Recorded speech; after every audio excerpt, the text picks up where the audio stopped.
రోజు చూడని ఇంత హాయిని మరిచిపోదు మనసు.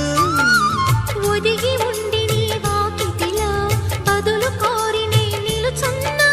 దారి తెలియని చీకటిలో వెలుగు చూసి కాదంటానా.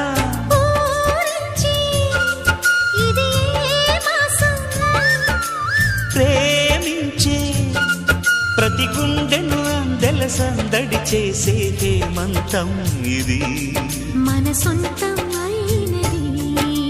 కిలకిల నవ్వే కోయిల కోసం వచ్చింది మధుమాసం.